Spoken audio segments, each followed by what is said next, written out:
السلام علیکم ورحمۃ اللہ وبرکاتہ۔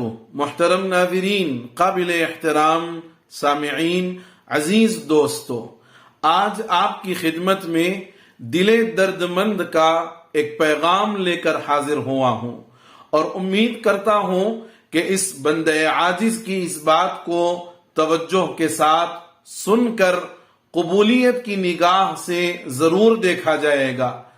دوستو، آپ جانتے ہیں کہ سعودی حکومت نے اس وقت دعوت و تبلیغ کی محنت پر اور دعوت و تبلیغ کے کاز پر سعودی عرب میں پابندی لگا دی ہے۔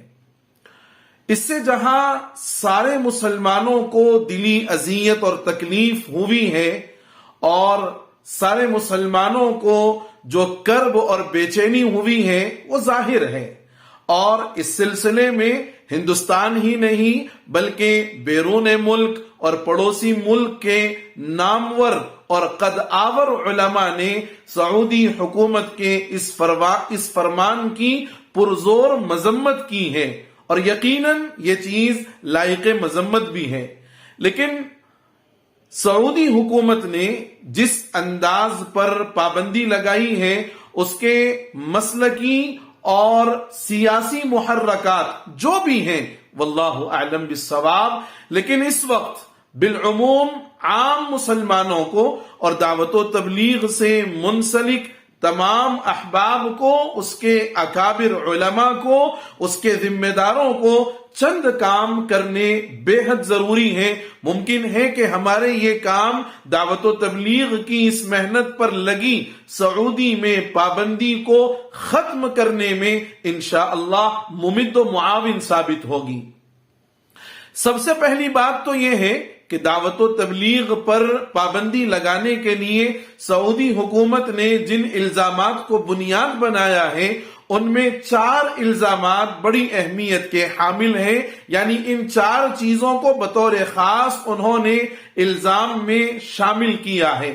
نمبر 1 کہ دعوت و تبلیغ کی محنت بدعت پر مشتمل ہے۔ نمبر 2 یہ قبر پرستی اور قبر کی طرف بلانے والے ہیں، قبر پرستی کی دعوت دینے والے ہیں۔ اور نمبر 3 کتاب و سنت کے بجائے شرک و بدعات کی دعوت اور اس کی تعلیم دیتے ہیں۔ نعوذ باللہ، ہزارہ مرتبہ نعوذ باللہ، دعوت و تبلیغ سے جڑنے والا ایک ادنا ساتھی بھی یہ بات قطعی نہیں کہہ سکتا کہ دعوت و تبلیغ کی محنت بدعت کی ہے، یا قبر پرستی کی طرف دعوت کی ہے، یا شرک و بدعات کی دعوت دینے کی ہے۔ قطعی یہ بات کوئی نہیں کہہ سکتا، اور اگر کہہ رہا ہے تو یہ دعوت و تبلیغ کی اصل محنت سے ناواقفیت کی، اور تھوڑا آگے یوں کہوں کہ ذہنی دیوالیے پن کی علامت ہے۔ دعوت و تبلیغ سے منسلک تمام لوگ جانتے ہیں کہ یہ وہ محنت ہے جو علماء دیوبند کے ایک فرد کی جانب سے شروع کی گئی، بعد میں اس میں لوگ جڑتے گئے، اور علماء دیوبند کا مسلک پوری دنیا جانتی ہے کہ بدعات اور قبر پرستی کی سخت ترین مخالفت علماء دیوبند کرتے ہیں۔ تو یہ کیسے ممکن ہے کہ دعوت و تبلیغ کی محنت میں قبر پرستی اور شرک و بدعات کی دعوت دی جاتی ہو؟ العیاذ باللہ، یہ بالکل ناسمجھی پر اور دعوت و تبلیغ کی محنت سے ناواقفیت پر مبنی اشکال اور مبنی الزام ہے۔ چوتھا الزام یہ لگایا گیا کہ دعوت و تبلیغ دہشت گرد تنظیم ہے۔ نعوذ باللہ، ہزارہ مرتبہ نعوذ باللہ۔ میں اپنے اکابرین سے، اپنے بزرگوں سے اس بات کی پرزور اپیل کرتا ہوں اور دردمندانہ گزارش کرتا ہوں کہ شروع کے جو 3 الزامات ہیں، ان 3 الزامات کا علمی جواب دیا جائے۔ ان 3 الزامات کا علمی جواب دیا جائے، اس لیے کہ یہ خالص اسلامی اور علمی مسائل ہیں۔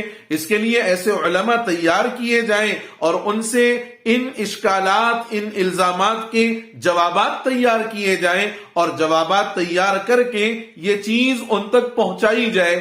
مولانا ابو الحسن علی ندوی رحمت اللہ علیہ کی ایک کتاب ہے مولانا الیاس صاحب اور ان کی دینی دعوت. یہ کتاب بڑی ممد و معاون ہوگی دعوت و تبلیغ کی محنت کو سمجھنے کے لیے، اور بے شمار علماء عرب بھی اس کتاب کو پڑھے ہیں اور دعوت و تبلیغ کی تعلیم، اس کے نظریات سے مکمل واقف ہیں. دوسرا جو الزام لگا ہے ارہابیہ، یعنی یہ جمعیت الارہابیہ ہے، دہشت گرد تنظیم ہے، نعوذ باللہ. قطعی ایسی کوئی بات نہیں ہے. دعوت و تبلیغ سے جڑنے والا ہر آدمی جانتا ہے کہ یہ بڑی سادگی کے ساتھ، بڑی اپنائیت کے ساتھ، بڑی محبتوں کے ساتھ اور بڑے خلوص و للہیت سے اس محنت کو انجام دیتے ہیں.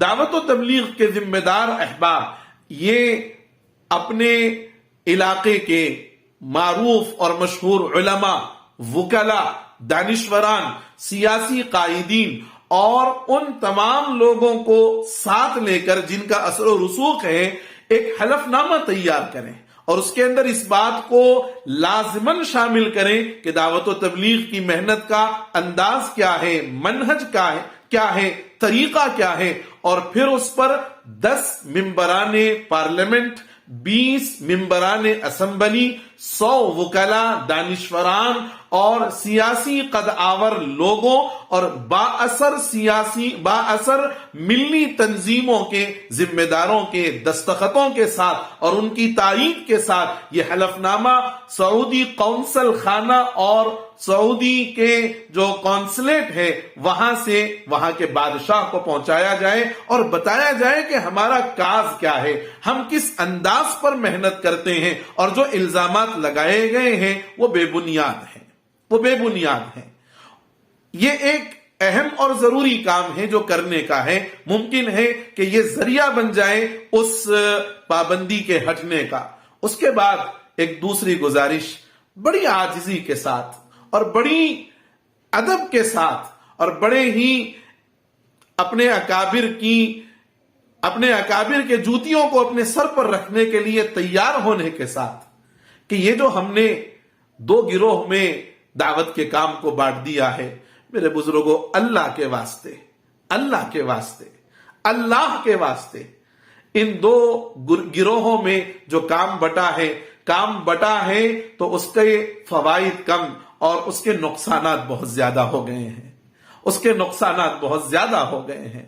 اس لیے آپسی اختلافات کو، آپسی دوریوں کو ختم کر کے اور اپنے اختلافات کو سرد بستے میں ڈال کر باہم متحد ہو جائے. ہمارے ہندوستان کے بڑے بڑے اکابر نے اور بڑے بڑے اللہ والوں نے اس کاز کے لیے بڑی کوششیں کی ہیں اور کر رہے ہیں. میں بھی یوسف کے خریداروں میں اپنا نام لکھوانے کے لیے بس بڑی عاجزی کے ساتھ گزارش کرنے حاضر ہوا ہوں اپنے اکابر سے کہ خدا کے واسطے یہ اختلاف اور یہ دوریاں ختم کر دی جائیں اور آپس میں متحد ہو کر کام کریں.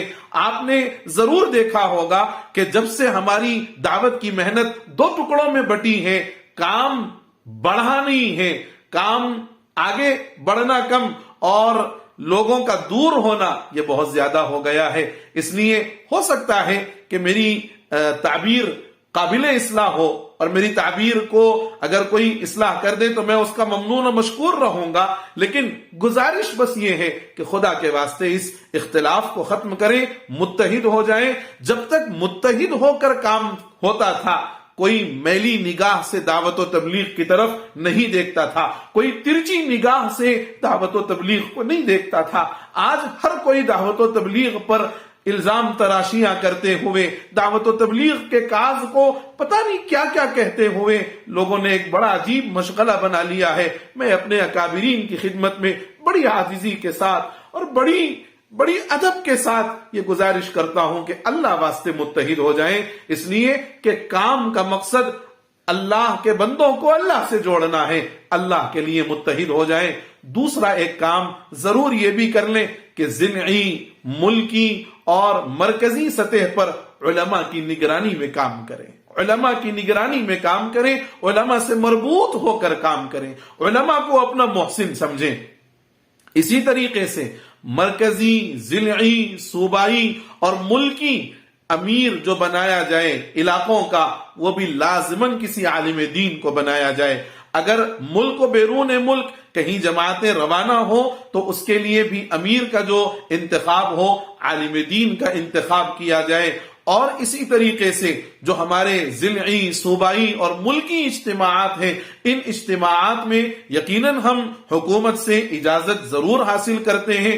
حکومت کے کچھ افراد کو بھی بلائیں اور ان کے سامنے دعوت کی محنت کا منہج رکھیں، ان کو بتائیں کہ ہمارا کام تو یہ ہے اور ہم اللہ کے بندوں کو اللہ سے جوڑنا چاہتے ہیں. نہ ہمارے پاس کوئی قبر پرستی ہے، نہ ہمارے پاس کوئی بدعات کی دعوت ہے، نہ ہمارے پاس کوئی شرک کی دعوت ہے، نہ ہم لوگوں کو جو ہے دہشت گردی سکھاتے ہیں. ہم تو اتحاد کا پیغام سکھاتے ہیں، ہم تو پیار اور امن کا پیغام سکھاتے ہیں. اس لیے میں اپنے اکابرین کے خدمت میں یہ چند گزارشات کرنے کے لیے حاضر ہوا تھا. ممکن ہے کہ آپ پہل کر لیں تو ہو سکتا ہے کہ پورے عالم پر اس کے بڑے دور رس اور بڑے بہترین اثرات مرتب ہوں. اللہ سے دعا ہے کہ اللہ تعالیٰ اس ناچیز اور عاجز کی بات کو اللہ تعالیٰ دلوں تک پہنچا دے اور دلوں میں اتار دے، اور اللہ تعالیٰ اپنے فضل سے دعوت کے ان دونوں گروہوں کو باہم متحد ہو کر کام کرنے کی توفیق خیر نصیب فرما دے. آمین. والسلام علیکم ورحمۃ اللہ وبرکاتہ.